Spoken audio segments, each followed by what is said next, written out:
오늘은 거부당하시는 예수님이라는 제목으로 말씀을 나눌 텐데요. 처음부터 좀 부정적인 얘기를 하겠지만 하려고 합니다. 여러분들이 잘 들어보시길 바랍니다. 여러분, 아무런 잘못이 없는데 이웃에게 오해를 받아본 적 있으신가요? 여러분 좋겠는데 저는 있는데, 여러분 참 좋으시겠어요? 근데 오해를 한 사람이 받으면 좋은데, 한 사람이 이리저리라고 소문을 퍼뜨리니까 수많은 사람들이 그렇다고 짱돌 던진 걸 맞아본 적이 있으신가요? 그리고 한 걸음 더 나가서 혹시 여러분 생명의 위험을 받아본 적이 있으신가요? 저는 목회하면서 있었습니다. 어느 날 그렇게 좋아하고 정말 친히 내 속마음을 내려놓았는데, 그것이 오히려 화근에 되어서 그로 인해 오히려 배반당하게 되고, 그를 통해서 수많은 이웃의 조소와 비난을 여러분 받아본 적이 있으십니까? 아니, 물어보면 반응을 해요. 없으면 없다고 그러든지 있으면 있다고 그러시든지.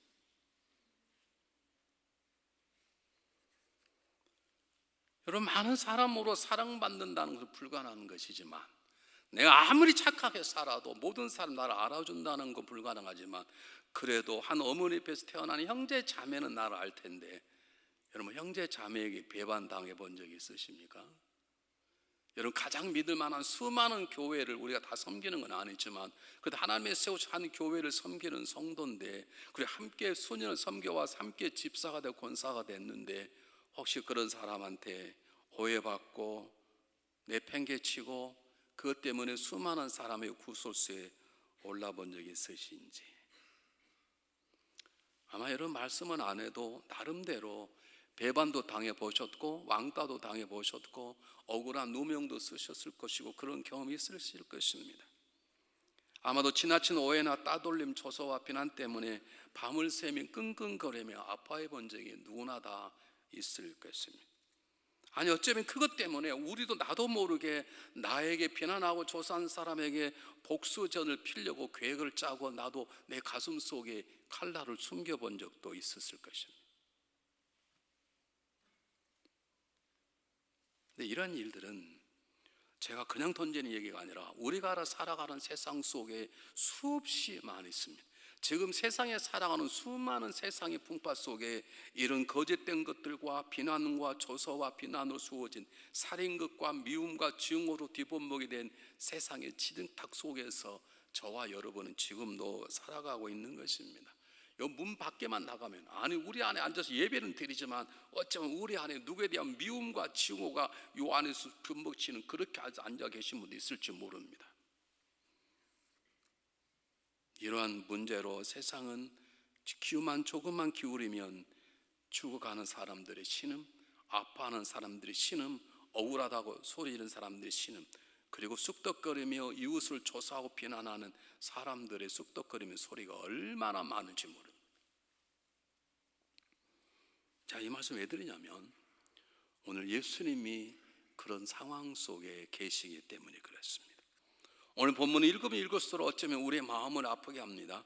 예수님께서 세상에 대해서 단 한 번도 악한 일을 해본 적도 없으시고 정말로 철없는 제사를 품어서 가시는 이분에게 오늘 성경 본문은 너무나 아픈 모습으로 예수님을 대하시는 것입니다.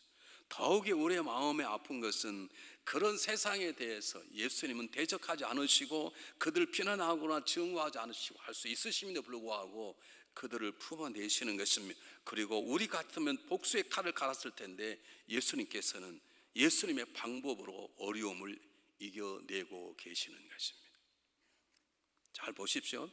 짧은 시간 설교하기 때문에 4가지만 말씀하겠습니다. 첫 번째, 예수님이 어떤 어려움을 당하느냐. 여러분이 앞에 있는 요한복음 6장을 보면 예수님께 기적을 행하시니까 수많은 사람들이 모여들었습니다. 근데 예수님께서 기적을 행하는 걸 딱 멈추신 다음에 예수님이 죽으심을 성찬식에 비유해 이건 내 살이고 피라고 말하는 썸짓한 얘기를 하기 시작하니까 기적을 보지 않고 이해할 수 없는 얘기가 하고 죽음을 얘기하고 살을 얘기하고 피를 얘기하다 보니까 많은 사람들이 한두 명씩 떠나기 시작했습니다. 우리가 읽지 않은 요한복음 6장 60절에 66절에 보면 사람들이 다 떠나가더라. 그러니 오직 했으면 예수님 67절에 너희도 가르느냐고 제자들에게 물어본 것입니다. 여러분 인생을 살면서 여러분을 떠났던 사람에 대한 아픔이 있습니까? 옛날 과거를 들추자는 게 아니고 지금 결혼한 그분 말고 예전에 혹시 연애해서 헤어져 본 적이 있으신가요? 없으신가요? 이문정 권사님 없으세요? 다행이에요. 이무사 권사님 없으신가요? 문정 씨 만나기 전에 누구 만나지 않으셨나요?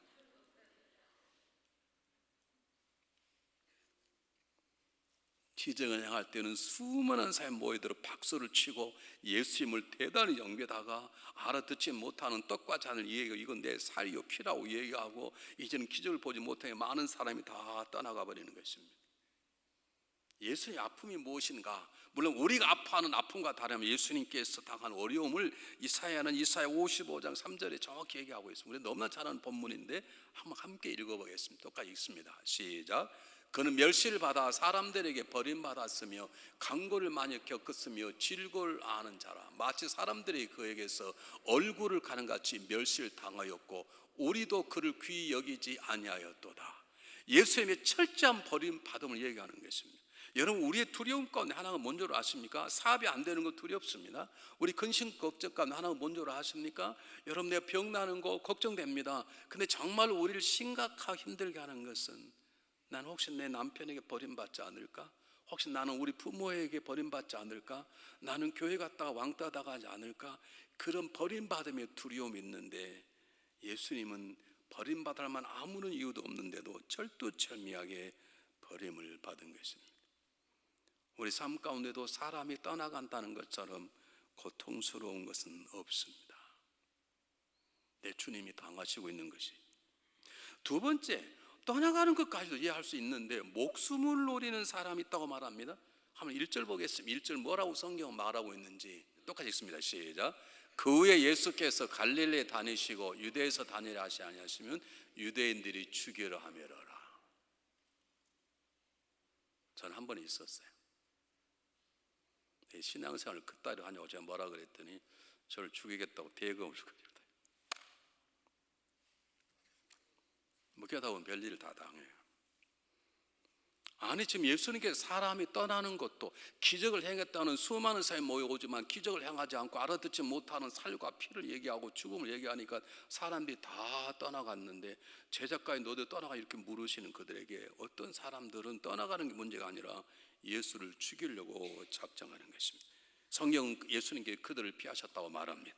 그들이 두려워서가 아닙니다. 아직 예수님께서 십자가 달리실 때가 되지 않았기 때문에 피하신 것이지 예수님은 그들을 두려워하지 않았습니다. 세 번째입니다. 더 어려운 일이 벌어졌는데 형제들의 조소입니다. 한번 오늘 성경 본문 다시 한번 띄워주시길 바랍니다. 3절 한번 띄워주시기 바랍니다. 그 형제들이 예수께 이르되 당신 행하는 일을 제자들이 보고 여기를 떠나 유대로 가소서. 저게 보면 아니 형님 대단하지 않습니까? 기적을 행하지 않았습니까? 오병이어 이적을 행하지 않았습니까? 그래 이젠 지금은 여기 있을 때가 아닙니다. 중앙 무대엔 유대로 가십시오. 중앙 무대에는 서울로 가십시오. 가셔서 좀 드러내십시오 이 말입니다. 그것은 예수님을 생각하는 동생들의 말이 아니라 사람이 다 떠나가자 그동안 찾고 있었던 동생들이 예수님을 조롱하는 것입니다. 아, 그 능력 있으십니까? 그럼 가십시오. 가서 해보십시오. 안 될 걸 이 말입니다. 아니 세상 사람들이 떠나가는 걸 이해할 수 있습니다. 적대자들이 예수님을 죽였다는 걸 이해할 수 있습니다. 함께 자라난 형제가 어떠해야 해서 가장 가까운 형제가 어떻게 예수님으로 하여금 적당히 살라고 가서 좀 무시당하라고 예수님을 조롱하는 것입니까? 아마 유대가 못할 걸 그 말입니다. 여기서만 하지 말고 좀 큰 데 가서 사다가 적당히 살다가 사라지란 뜻입니다.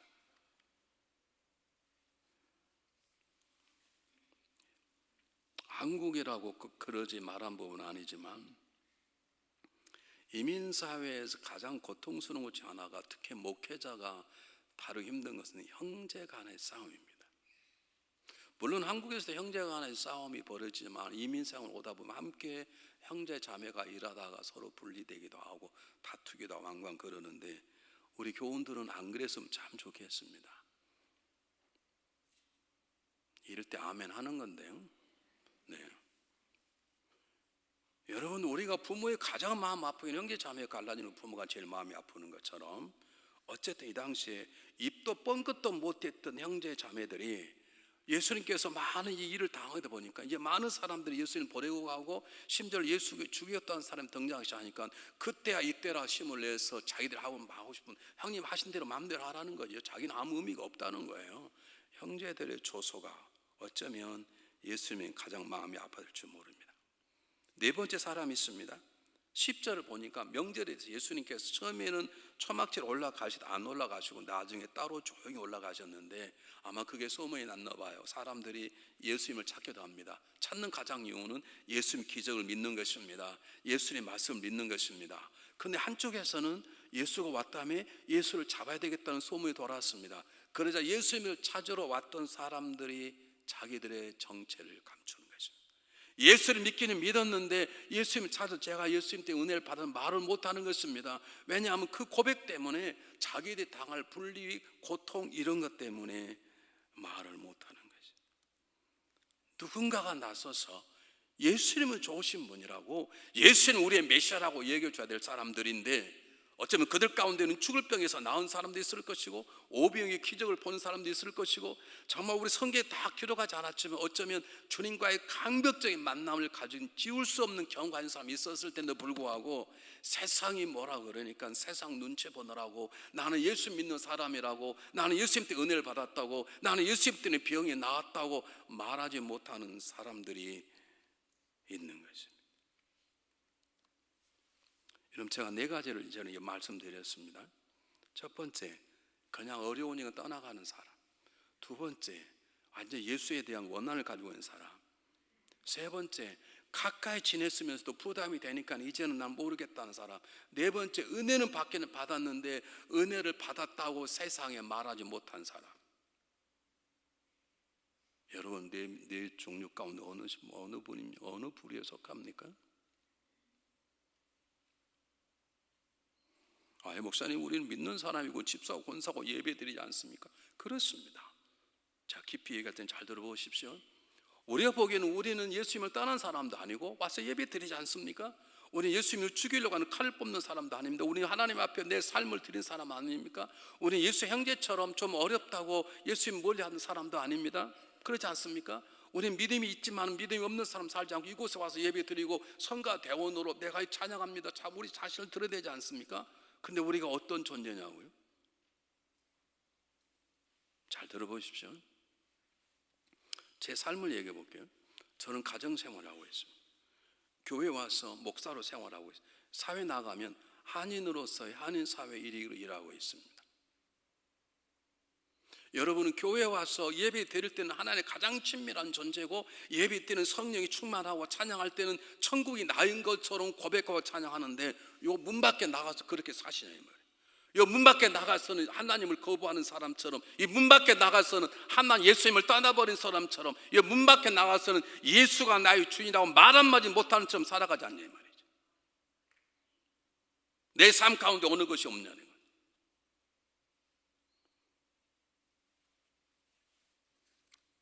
한번 생각해 보시기 바랍니다. 우리는 장사를 합니다. 우리는 공부를 합니다. 우리는 정치를 합니다. 수많은 내 삶의 사역 가운데 있습니다. 여러분 교회 와서 교회의 목회자로서 또는 교회의 어떤 사역으로서 집사의 권사의 장로를 일하는데 잘합니다. 그런데 경제생활은 개처럼 벌어서 정승처럼 쓰면 되는 것입니까? 아니 대답해 보시라고.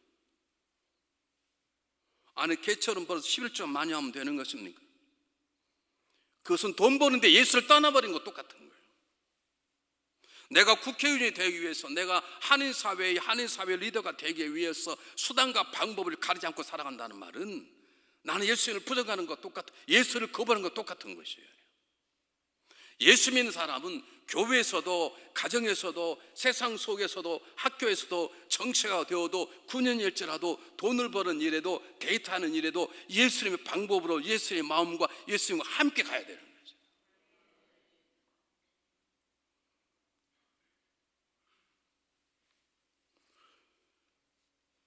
여러분, 제가 잘해서 말하는 게 아니고 저도 고백하고 여러분도 고백해 보는 거예요. 내 삶의 영역 속에, 내 삶의 영역이 여러 가지가 있어요. 저와 여러분의 목사의 관계고, 우리 집사람하고는 저는 부부의 관계고, 자녀와 관계는 부모와 자녀 관계고, 제 친구는 친구와 관계이지만, 그 영역 속에 나는 부부로서 관계를 잘, 아름다운 부부로 살 수 있지만 나는 자녀에게 잘못할 수 있어요. 자녀에게 폭력을 구할 수 있어요. 오직하면 자녀가 저에게 찾아와서, 목사님, 저는 크면요 아버지를 팰 거예요, 이렇게 얘기하게 만드시냐고. 얼마나 애가 억울하게 맞고 자랐으면 중학생이 저를 찾아와서, 하도 할 데가 없으니까. 왜냐하면 학교 가서 얘기하면 미국에서는 당장 수학은 잡아가 버리거든요. 내한테 와서, 목자님, 우리 엄마 아빠가 이러는데요, 저는 잘하면 엄마 아빠를 팰 거예요. 그래서 팰려고 뭘 했는데, 야구방망이 하나 사놨죠요, 이렇게. 그분은 신앙생활을 잘하는 집사의 권사일지 모르지만, 여러분, 그 부분에서는 예수를 거부하는 것과 예수를 무시하는 것과 똑같은 것이에요. 오늘 하나님 묻습니다. 오늘 주님 묻습니다. 너는 나를 떠난 자로 살고 있느냐, 나를 가까이 하는 자. 너는 믿음이 있으면서도 단 한 번도 나를 믿는다고 세상에 나가서 내가 예수 믿는 사람이라고 말한 적이 있느냐? 아니면 예수 행위로 말할까 봐 한 번도 말하지 않느냐? 제가 옛날에 그렇게 살았거든요. 제가 대학 다닐 때 연세대학교 신과대학을 다녔어요. 그럼 배지가요, 신이라고 달아요, 신. 근데 연세대학교에서 가장 인기 있는 과목, 대학이 두 개인데 정외과하고 신방과예요. 이게 굉장히 인기가 있어요. 제일 인기 없는 과가 신학과예요. 근데 배지가 똑같은 신자예요.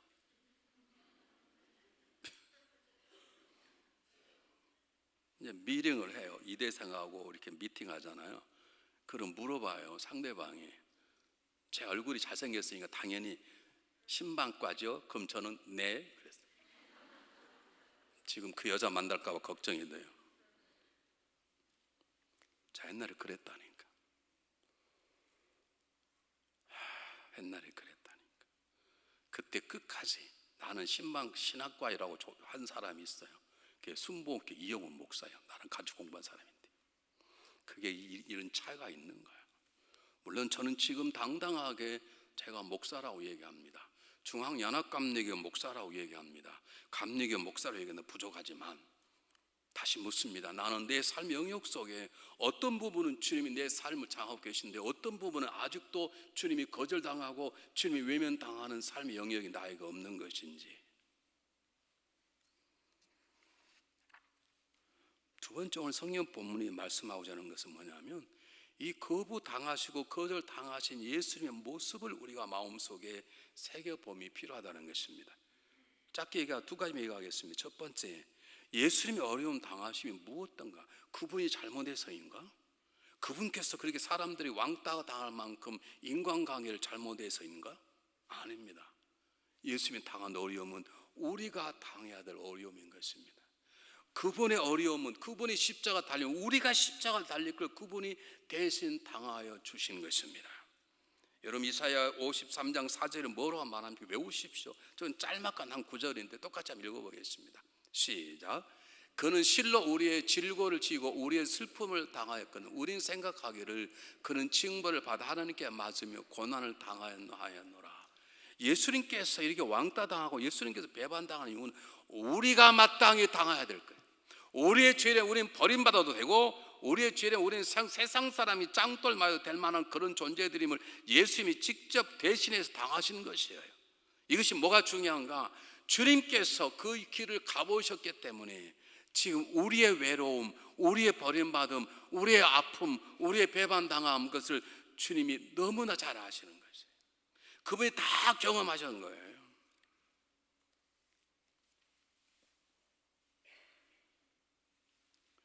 저는 목회하면서 힘 얻는 게 그것입니다. 참 목회다 보면 정말 힘든 일이 있어요. 정말 믿는 사람한테 제가 얘기를 잘 안 해요. 누가 뭐라 그러면 아예 그렇지 않다고, 목사님 그 사람은 속썩이지, 그래 아예 안 그렇다고, 그래도 아예 안 그렇다고 그러지, 그래 해본 적이 없는데 너무 그래가지고 또 너무 그분이 잘해서 목사님 그분이 너무 힘드시 하시죠. 그래서 제가 처음으로요, 그래 난 그랬다고 쫓겨날 뻔했네. 근데 제가 버티는 이유가 무엇인 줄 아십니까? 우리 주님이 그런 어려움을 당하셨거든. 주님이 제자들에게 배반당해 보셨거든. 주님이 쓰라린 고통을 당해 보셨거든.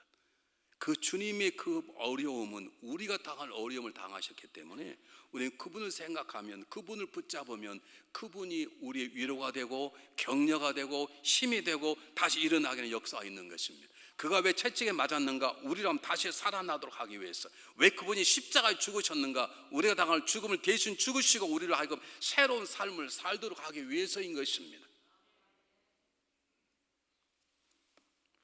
어떤 분이 이런 글을 쓰셨습니다. 한번 들어보십시오. 사람들에게 거절당하고 짐승 곁에서 태어난 예수님은 당신의 외로움과 쓸쓸한 시간을 알고 계십니다. 폭군에게 쫓겨 먼 나라로 피란했던 아기 예수님은 나그네와 같은 당신의 정악함을 알고 계십니다. 여우도 굴이 있지만 깃들일 곳이 없었던 예수님은 의지할 것 없는 당신의 불안을 알고 계십니다.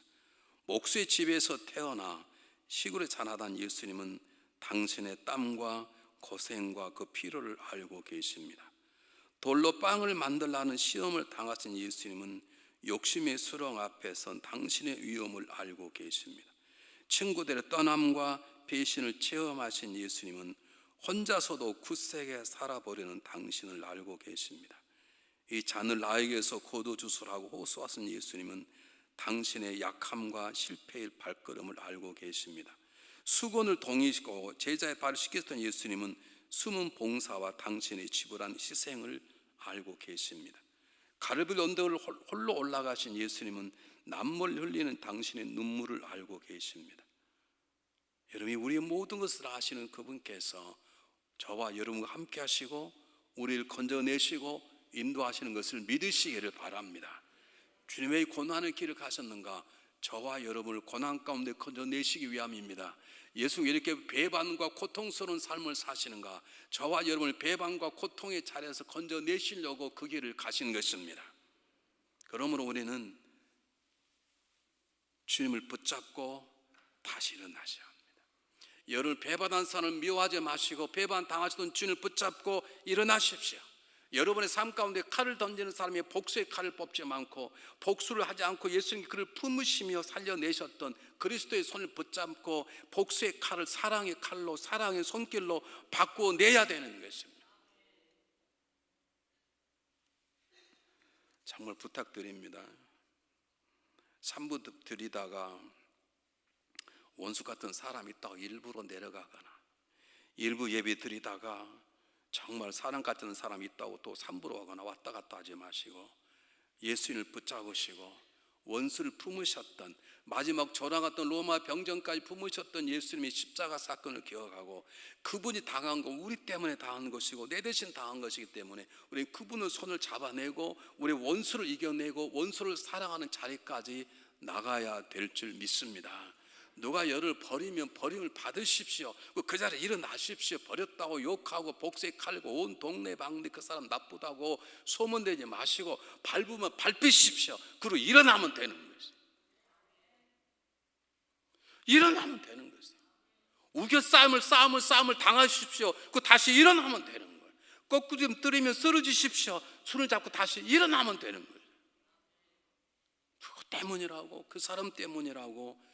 그건 예수 믿지 않는 사람, 주를 모르는 사람이 얘기한 것이지, 주님은 그 고통과 고난 속에 그들을 미워한 적도 없고 그들을 저주하지도 않으셨고 예수님 손자 스스로 불평하지도 않았고 다 떠난 제자들 때문에 내가 저것 때문에 속상하다 그런 말 한마디 하지 않고 제자들도 불러내셔서 위대한 사도 만들어 주셨고 주님께서 모든 사람들을 사랑으로 품으셨던 것처럼 우리의 슬픔을 친히 당하셨던 예수님을 붙잡고 우리도 때때로 배반의 자리에 일어나야 되고, 때때로 고통이 일어나야 되고, 때때로 죄악의 자리에서 거룩한 자리로 일어나는 삶을 살아야 될 줄 믿습니다.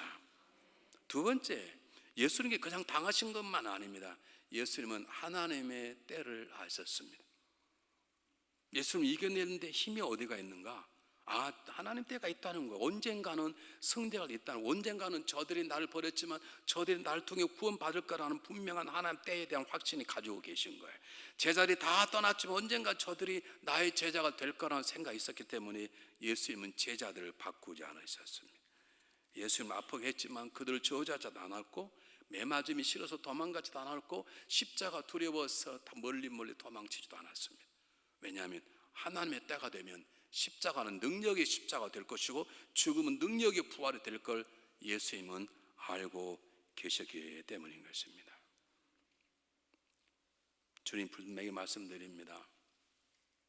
내 때가 되지 않았다고 말하지 않습니다. 내 때가 아직 이루지 않았다. 그 말은 무슨 말이니까, 나는 견뎌낼 수 있다. 어떤 어려움을 나는 견뎌낼 수 있다. 어떤 일을 당하면 나는 이겨낼 수 있다. 나는 어떤 미움을 당하면 사랑으로 풀어낼 수 있다. 왜냐하면 하나님이 정하신 때 하나님의 방법으로 나는 살아가야 때문이라는 예수님의 놀라운 고백인 것입니다. 사랑하는 여러분, 우리 부부관계도 때때로 사랑할 때가 있는가 하면 미울 때가 있습니다. 그만 살까 그럴 때 있잖아요. 없으셨는가요? 여기는 앞에는 없었대요. 이쪽에 조문수 원사님 없었던가요?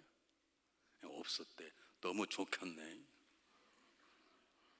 이미용 권사님 없었어요? 헤헤 한 것 보니까 있다는 거이지. 없기를 바랍니다. 그 있으면 어떻습니까? 믿음을 일어나면 되는 것인데, 있으면 어떠냐고. 더 성숙한 자가 되고 그걸 이겨내므로 그러지 못한 사람을 돕는 하나님의 도구로 생각하는 것인데, 그러므로 우리는 어떤 상황 속에서 하나님 때를 기다렸던 그분의 말씀을 붙잡고 삶을 살아낼 용기를 가져야 되는 것입니다. 여러분, 사울은 행악자였지만 하나님 때가 되는 그는 위대한 사도가 되었습니다.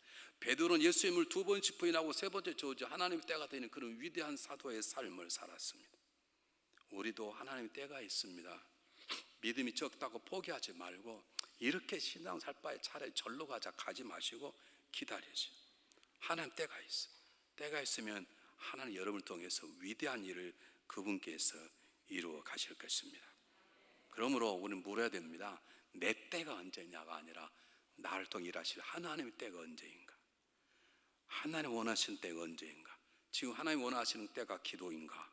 하나님 원하시는 때가 언제인가? 내 때가 아니라 하나님 때를 찾고 그 때가 나 이루어지기를 바라는 것이 신앙인의 삶의 자세인 것입니다. 자기 때만 하니까 하나님 때가 안 보이네.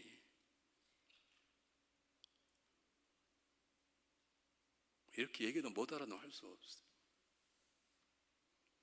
우리 삶은 하나님의 계획, 하나님의 뜻을 살아가는, 우리는 완전 새로운 피조물이고 새롭게 만들었다면 그 다음부터는 그분의 뜻을 찾아왔고 그분의 시간표, 그분의 방법, 그분의 목적을 사는데, 아직도 내 생각 안에 제가 잘 그건 잔머리 굴리는 거예요. 그것 가지고 인생이 안 풀려요. 그거 가지고 목회도 안 되고 가정사 안 돼요. 하나님의 은혜로 버티고만 있는 것이지만,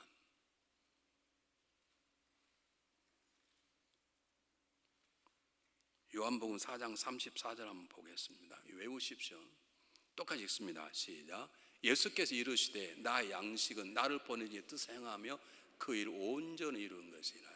나 양식은 보내신 뜻이란 말은 그분이 정하신 시간표, 그분이 원하시는 삶의 방법, 나는 그렇게 살아가겠다는 거예요. 그러려면 우리에게 한 가지가 필요합니다. 예수님을 바로 알아야 하는 것입니다. 예수님을 바로 알아야 예수님의 때를 알고, 예수님을 바로 알아야 예수님의 방법을 알고, 예수님을 바로 알아야 예수님의 삶의 목적대로 우리가 살아갈 수 있는 것입니다. 오늘 본문에 등장하는 사람처럼 예수님을 잘 모르기 때문에 기적을 행할 때처럼 벌떼처럼 모여들어다가 기적을 행하지 않고 자기가 모르는 살과 피를 얘기하니 다 도망가버린 사람처럼 도망치게 되는 것입니다. 예수님을 잘 모르기 때문에 한 집에서 동고동락하면서도 예수님을 조롱했던 예수님 형제처럼 살아갈 수 있는 것입니다. 예수님을 제대로 모르기 때문에 예수님 때 은혜 받고 병도 고침 받았지만 나는 예수 믿는 사람이라고 말할 수 없는 것입니다. 예수님을 바로 알아야 우리는 세상 속에 예수님이 나의 주인이라고 예수님 때문에 이렇게 살아간다고 말할 수 있는 것입니다. 예수님을 바로 알아야 우리가 예수님처럼 살아낼 수 있는 것이에요.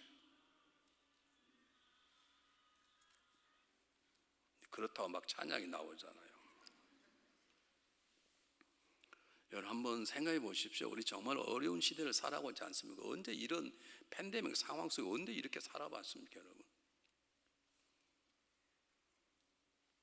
여러분 물어야 됩니다. 내 얼마나 부유한 자가 됐냐? 얼마나 건강한 사람이 됐냐? 중요합니다.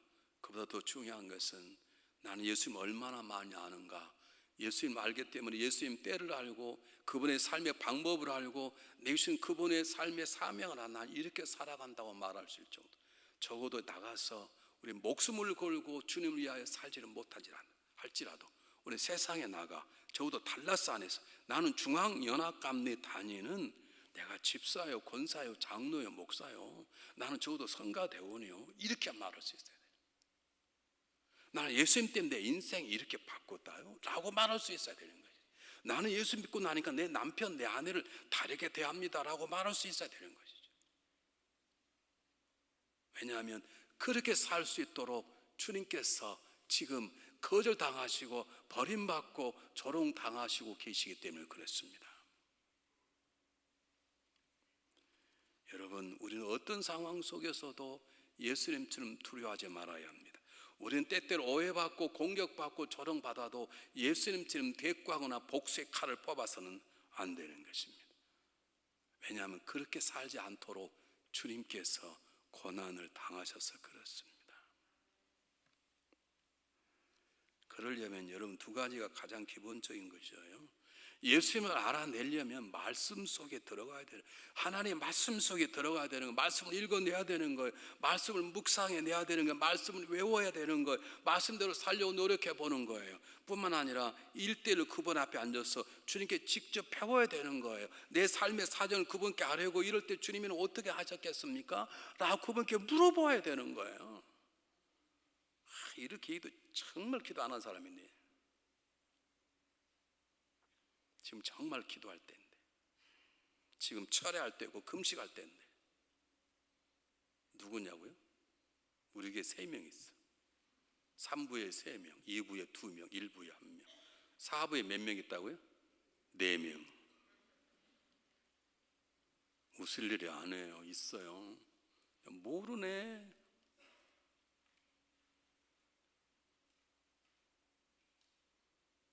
어떻게 지금 깨어서 기도할 때고 금식만 기도할 때인데 지금 말씀 속에 들어가 그분께 내가 뭐라고 막 읽어내야 될 때인데 왜 자기 생각대로 살아가는 거예요. 그냥 자기 잔머리 굴리며 이렇게 살아가는 것이죠. 사랑하는 여러분, 제가 여러분 남으려고 하는 게 아닙니다. 저도 이렇게 살아보려고 제 고백하는 것입니다.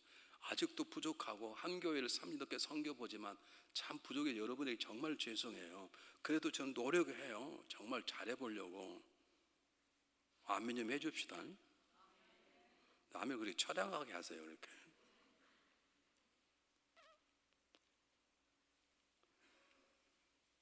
여러분 한번 오늘 이렇게 물었으면 좋겠습니다. 초막절 때 예루살렘 있는 사람들, 유대 사람들이 예수님을 잡아 주의를 했을 때 우리는 그러잖아요. 어떻게 이럴 수 있을까? 우리 같으면 예수님을 잘 알 텐데 어떻게 예수님을 죽이려고 그러지? 그렇게 묻지 말고 나에게 나는 정말 예수님을 제대로 알고 있는가? 나는 정말 예수님 알고자 성경 속에 들어가고 공부하고 배우는 것인가? 나는 혹시 기적 행할 때는 찾아들다가 목사님 은혜가 되면 교회 나오고 은혜가 안 되면 다음 주에 빠지고 그런 연약한 인간인가? 내가 하나님과 1:1로 만나서 그분 앞에 씨름하고 그분께 붙잡고 걸어가는 신앙이 아니라 환경에 따라서 오늘 갔더니 교회 분위기 좋더라 다음 주에 가봐야 되겠다 그렇게 살아가는 게 아니라 분위기가 좋든 좋지 않든, 주일날 예배가 은혜가 되든 되지 않든, 친교실에서 만남이 아름답든 않든 그분이 부르시라면 나가는 사람이 돼야 되는데, 난 혹시 기적을 보일 때는 달려가고 아니면 주랭랑을 쳤던 것처럼 내 삶의 영역 속에 주님을 거부한 부분이 나에게 없는 것인가. 세상 사람들은 당신처럼 주님과 가까이 하는 사람이 없다고 그렇게 말할지 모르는데, 혹시 나는 예수님 형제들이 예수님을 조롱하는 것처럼 나는 예수님과 멀리 있는, 사람이 보기는 가까운 것 같은데, 저만 하면 굉장히 믿음이 좋은 것 같은데 다 들어보면 형제면서도 예수님을 조롱했던, 형이 능력 있어, 기적 행해봐 이렇게 조롱하는 것처럼 내 혹시 예수님을 조롱하는 부분이 없는 것인지, 이번 한 주간 좀 씨름해 봤으면 좋겠습니다. 내가 예수 믿은 지 오래됐고 교인이 참 괜찮다고 그러는데, 왜 나는 한 번도 세상에 나가서 예수 믿으십시오, 우리에게 가십시다, 다시 한번 일어나십시다, 내가 당장 기도해 줄 테니까 일어나시오, 왜 그런 소리를 한 번 해본 적이 없는지, 이렇게 살아도 되는 것인지, 나만 구원받으면 되는 것인지, 나만 은혜 받으면 되는 것인지, 나만 기도에 응답 받으면 되는 것인지, 기도 응답 받았다면 나가서 기도합시다, 기도의 자리 금요일날 기도합시다, 새벽에 합시다, 우리 함께 기도합시다, 그런 기도의 전념을, 기도의 운동을 전미시키고 있는 것인지, 아니면 나 혼자 은혜 받고 딱 입 닫고 살아가는 비겁한 신앙인인지, 도대체 나는 누구입니까? 여러분은 누구신가요?